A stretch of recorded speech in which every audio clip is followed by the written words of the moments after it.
Okay, so yesterday we left off talking about the internal resistance of a battery. Yes. Which is the open circuit voltage, which is the voltage of the battery with nothing connected, minus the closed circuit voltage, which is a load connected. And then divide that by the current running through it, which is E divided by I equals R. And we came up with 0.2 ohms in our example. So that kind of brings me to the next thing is what happens as to internal resistance as the battery moves towards a discharge state. So you'd want to know that. So let me see.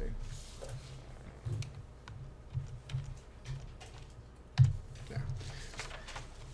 Still getting used to this, which will be for a while. What happens?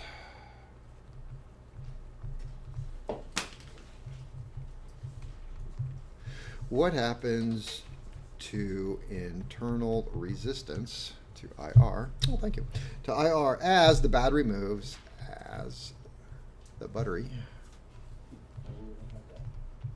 Yeah. What's that?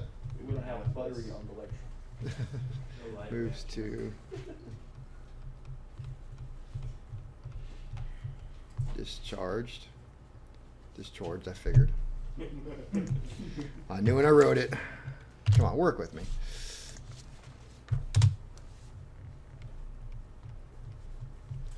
Well, what do you think? We could spend a lot of time looking through a manual and try and figure it out, see if somebody would tell us, or we could just figure it out on our own. So what if we had an OCV of before we had 14 volts. As a battery dies, it's kind of, the OCV kind of stays level, but we could even go a little bit lower, but we'll just, for simplicity's sake, we'll just say it stayed at 14. We put the same load on it, which is closed circuit voltage, and now what's going to happen is the battery starts to die a little bit. Like 4 volts. It doesn't have to be that much. I mean, we can say 11 volts, right? That's what's going to happen as the battery starts to die. That closed circuit's going to start dropping a little bit. Has anybody experienced that with your 6-volt battery in the lab? You know, it started out like at 6.5, and then as you got near the end of the parallel project, like 6.2, 6.3, 6. All right, so what happens? So then we have the same load, obviously. So load 100. 100 amps. So we have the same scenario as before. What does the internal resistance come out to be? So it's 14 minus 11 divided by 100 equals 0.03 ohms. So did the internal resistance go up or down? So it got more resistance. What does that mean? Nothing. Nothing to be. So when you get into designing circuits and you get onto the nuance of this, like I said, then you would get into, okay, well, this is the voltage minus the internal resistance, and that would give you what the voltage is left over. But I said it's kind of almost a shortcut.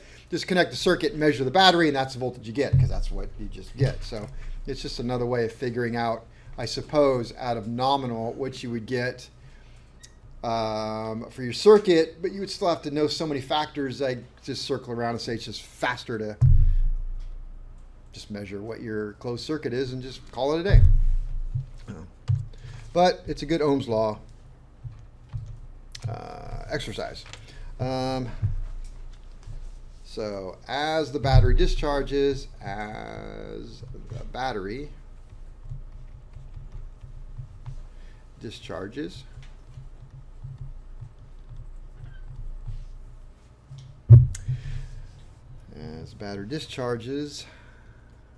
the internal resistance, the IR, will increase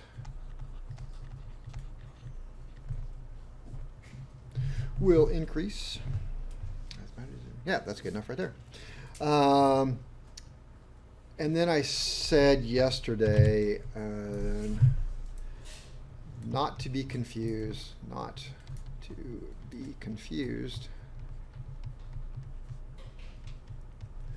with charging resistance.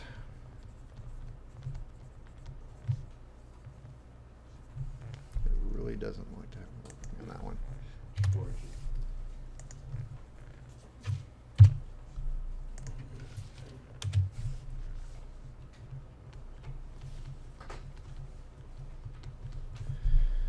Charging resistance as a dead battery. Oops, here comes my battery. I knew it. This is not saving time. I will never see the world. As a dead battery will offer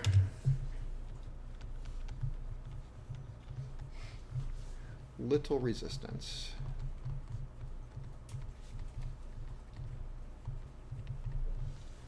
To a charger.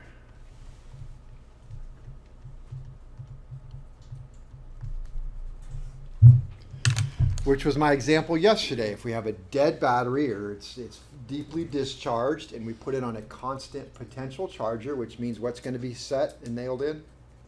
Voltage will be nailed in, set. So we set the voltage at 14.2 volts, which would be the charging voltage. We look at the amps on a dead battery and we could see 20 or 30 amps going into this battery. And you'll watch the amps just slowly start ticking away. 20, 30, 20, 15, 10, 9, 8, 7, and maybe sit around there for a long time. So when a battery's dead, it's going to accept a lot of current, which would indicate that the resistance is low at that point. So it's backwards, but that is the way that is. All right, let's talk about lead acid batteries.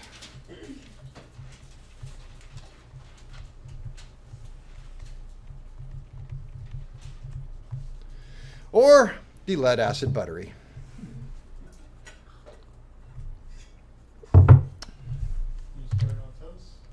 You certainly can if you'd like to. I will not stop you. All right. What does AKA mean?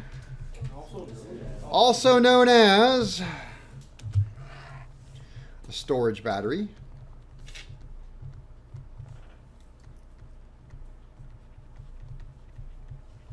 Storage battery.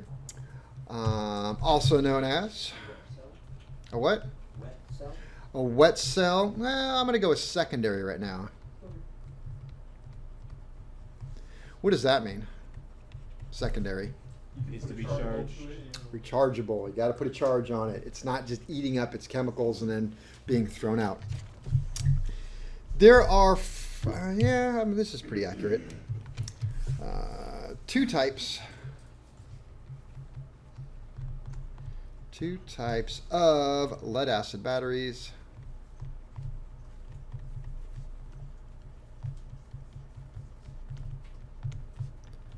In aviation.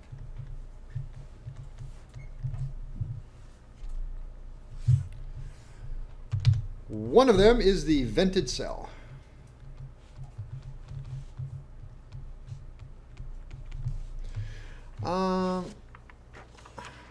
I should call it flooded. I like that so much better. Vented cell, or sometimes called the flooded.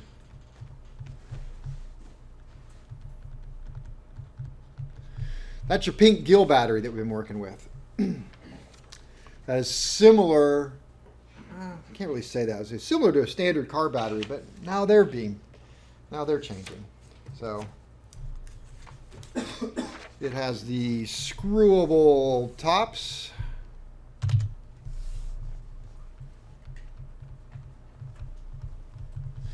The screwable caps allow access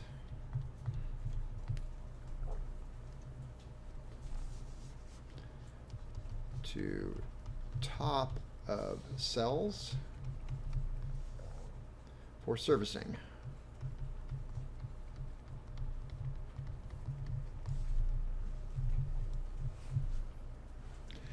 And we have the sealed battery.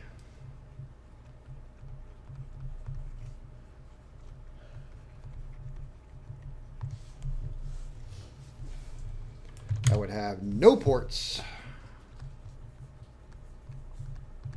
for servicing. In other words, you can't add water or electrolyte. I could put an asterisk, because if you try hard enough, you'll find the ports. They are there. You just need a screwdriver and a small hammer. I think just a screwdriver, really. It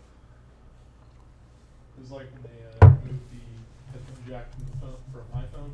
People were just like, just drill a hole into it. What's that?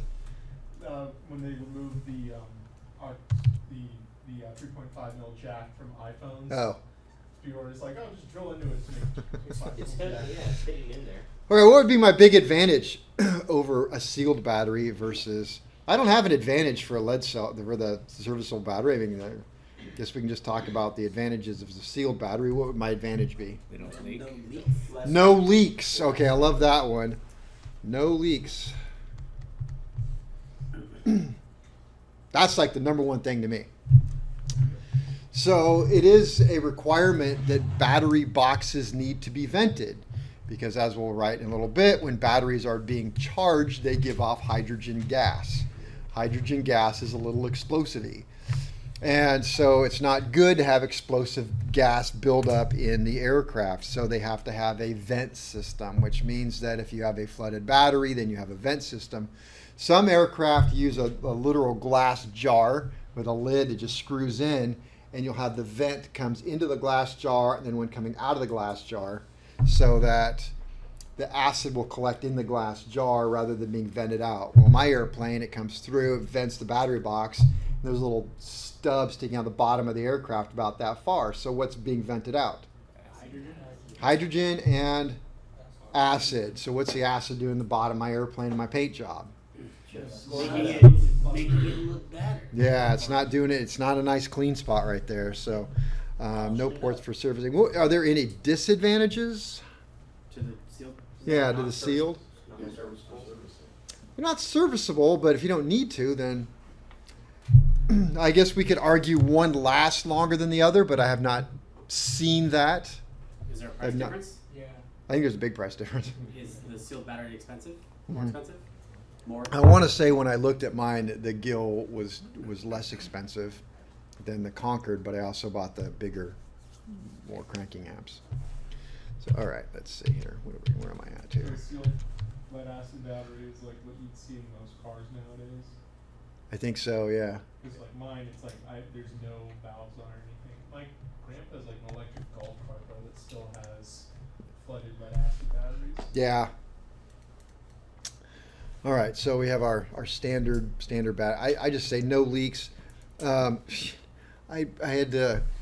So as you are now finding out, and we'll talk about, is batteries, unlike in your car where you just run them until it doesn't work anymore, our aircraft batteries are required to be serviced and inspected according to the instructions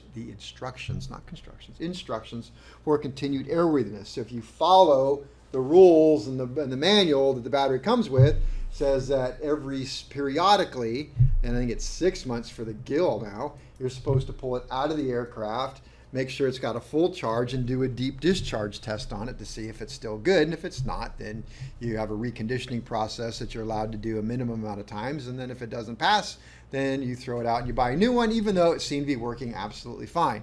And I've heard some people say that that is the real reason why batteries don't last long, is because of the stupid test. So I don't know. But yeah, annual time I brought my battery in here to do the test on the machine, and I put it in the back of my car, and when I got here and opened up the trunk, guess what it did? Dumped over and spilled acid in the car that I had for about a week. So yeah. Tesla? Yes. Oh.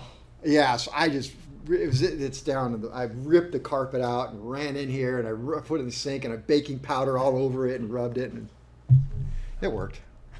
So baking powder is the antidote. All right.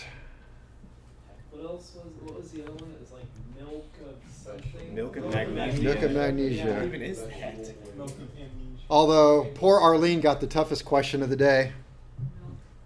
To drink milk? Yeah, what are you supposed to do if you accidentally drink lead, or not lead, drink the acid? Drink milk lots of magnesia. milk Or milk. I asked her, what if you're lactose intolerant? She said, you still have to drink it. I'm like, well, then you'll be gassy. She's like, what did you say? It was funny. Stand clear, everyone. I'm not drinking that. I don't want to fart. That's you. Yeah. So You're right, I did say that. I got a question kind of about that. So I just am sort of putting things together right now. Mr. Luigi Galvani, Yeah. you said Galvani has something to do with Galvanized, I think. galvanizing. I So think he probably did, I don't remember know. welding galvanized. And, Oh, yeah. And they said that the antidote was to drink milk. We would drink milk when we weld galvanized, it's not, as well as ventilated. But it was Yeah. in iron you are welding galvanized all fucking day. It's all outdoor, but it's just what you do.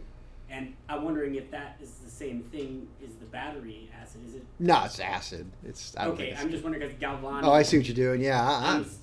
I never heard the drinking milk for galvanized, and I welded a lot of galvanized in the Navy. It's disgusting. It is fucking gross. Yeah, I hated it. All right, ratings.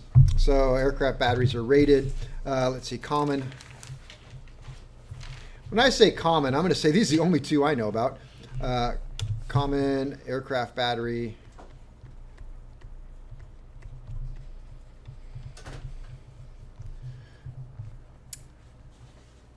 Just doesn't want to do it. Be so careful. Look, I'm saying battery. Anything that looks like that, just go with battery. Battery. Yes, those are the words I wanted. Sorry, aircraft battery voltage ratings. Bill Gates, your computers are too smart.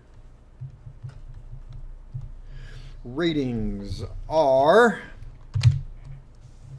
the 12 volt, which has 6 cells.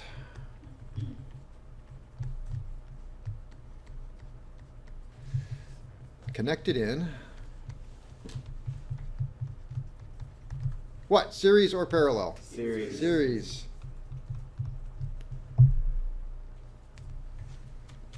That would make it, how many volts per cell? 2 volts per cell. Not quite. 2.1 volts per cell is the actual.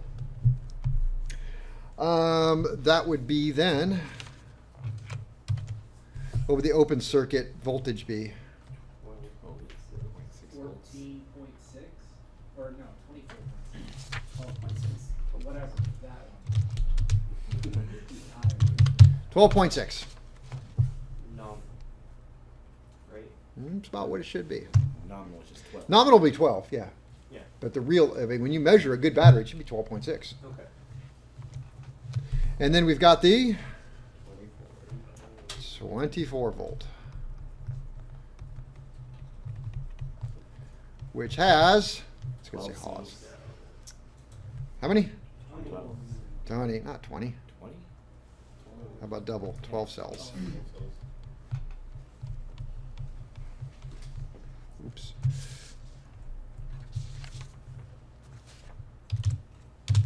Connected in series. And what would my OCV be?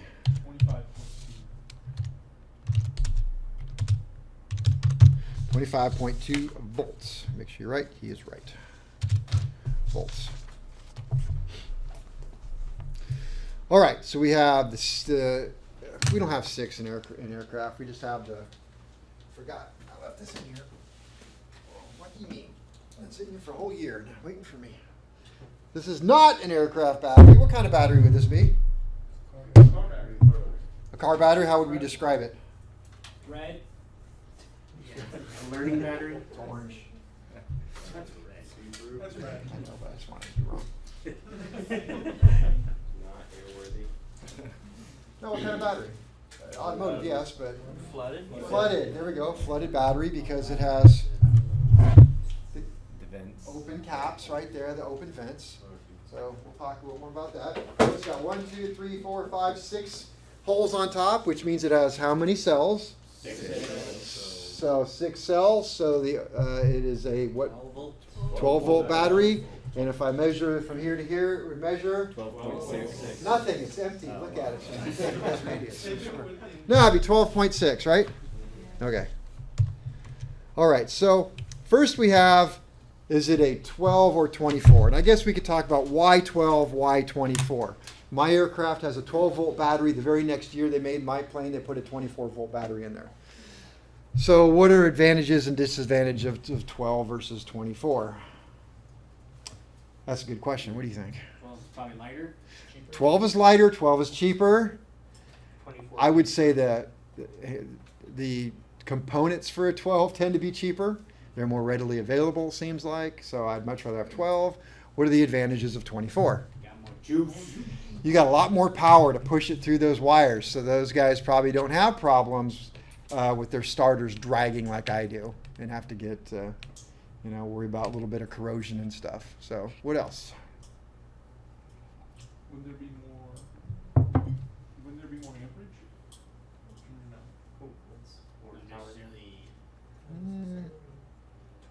Well, for the same resistance, it would be, right? You have Yeah. a higher pool. You could get more amperage if you wanted it. How about the airplanes faster? No.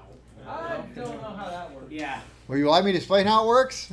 Well, the battery weighs more, so what? Sure, if you throw it hard enough, it'll go I faster. mean, if you're talking about model aircraft, yeah, that would make sense. No, actually, the 182 with the 24 volt battery would be slightly faster.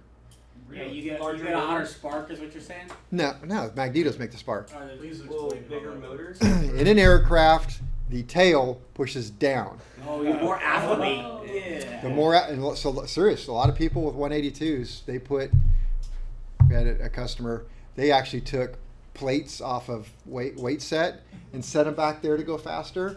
And those weights bouncing cost something like $15,000 worth of damage. Oh my Specifically the 182, or changes your center of gravity? It does, yeah. So more aft CG is gonna. It does, and I flying back from Oregon to Alaska, me and my brother were leaning backwards, and the plane was going faster. Yeah. What, is it taking a shortcut or something up there? No, your angle of attack It'd is be like a worse. major alteration, like changing the weight balance of it. Like, No, you don't want to do that because there's times when you want to use for load, you want to take it out. So the smarter people say, just put a case of water back there, something go buy useful. beer. Yeah, a case of beer. Yeah. How much is the weight difference? Between the two batteries, Yeah, is it just double the weight? double. Yeah. Okay. Yeah, they're bigger. They're twice the size. They're not quite twice the size. I take that back. They tend to be shorter and a little bit wider. Or do you not, so would you not, like, is it not common in aircraft to do 2 batteries in series then to get your 24? Or not? No, it's not. They'd much rather sell you a big old 24. Okay. Yeah. Yeah, All right. costs more. So we have the voltage, and it's just gonna more or less. I want to say it depends on the manufacturer, but it really doesn't. As soon as you get into larger aircraft, twin engine aircraft, just trying to think. Yeah, our the 310 is 24 volt. The Skymaster is 24 volt. Anything with a turbine engine because of their starting procedure, and for those who don't know, and even for those that do know, because it doesn't matter if you know or not, this is what the fact is. So in a piston aircraft, it starts like a car does. You crank it over, and as soon as it starts. But in a turbine engine, you have to bring up and you have to spool up the engine on the battery to say 10%. So you're spinning this thing up quite a while on the battery. So imagine if the way you start your car, you get in and you crank it for say 30 seconds and then hit a switch that made it turn on. And that's kind of like the turbine. Yeah. Is that, well, that's why like some aircraft have a APU To handle the load. yeah. Because it's a pretty heavy drain on the battery, which is the reason why those type of aircraft tended to have NiCad batteries, because the NiCad battery could handle that type of load a lot better than the lead acid. But because of the maintenance, associated, as I say, the huge maintenance cost related with NiCads, a lot of places went back to lead acid and said it's just cheaper to replace them more often than it is to keep working on these NiCads. So then, with an air start for like a 737, would that be bypassing the battery and just using air to start Yeah, if you had an air start cart, Yeah. yeah, then that would be an external air start cart. And that's just because maybe the battery can't supply power to it, or Which airplane did you say then? The 737. That's air start? It has an air start. I think it's got EPU in that. Yeah, I was gonna say it's- H1s have an air start too. You can park them next to each other and hook them up. And Yeah, they'll we jump air each started other. a couple of 737. But normally they're battery start, APU start, right? Yeah. Okay, so that APU provides the power that does it, but I never worked on a 737, so I don't know if the APU is providing bleed air to run the starter, or if it's, I'm pretty sure it does provide bleed air.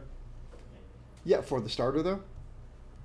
Yeah, are they just putting it straight to the jet? I don't know. I've never. Or are they using that APU as a generator to run the electrical? So I don't know. Now we're getting out of my element here, Donnie. For the movies, the APU created power, and then it also turned engine 1, and then engine 1 started engine 2. So Yes, but how did it turn it? We can't just say APU See, turned. That was that's the a question. frontline question. That's That was the question that we brought up. Did the APU provide air to an air start, or did the APU provide electrical to the electrical start? great question. That's right. So, okay, we're just going to go with, well, the APU turns the engine. It turns the engine, and, well, you're not wrong. So, guys are going to do great with your orals. Well, you're not wrong, but. It Buy just 48 turns volt it through the electrical cables. Technically correct.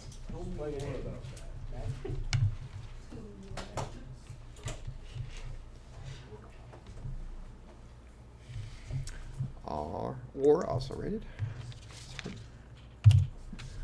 The sad part is I can spell it and I'm like, I know it's going to mess it up.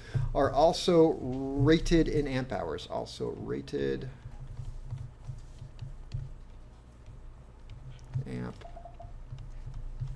amp hours. Okay, we've talked about amp hours. That is how many amps a battery can supply for how many hours. I think we kind of almost started with this just as a matter of principle. So 1 amp hour is the ability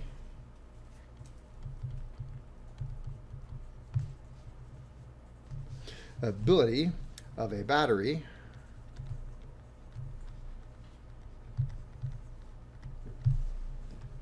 to deliver 1 amp for 1 hour. 1 hour. Or, okay, 2 amps for 1/2 hour. Or a combination of that.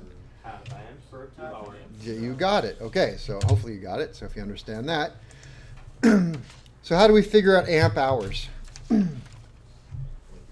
the manual. So it is amps Time times time. in hours. Yes. Time in hours.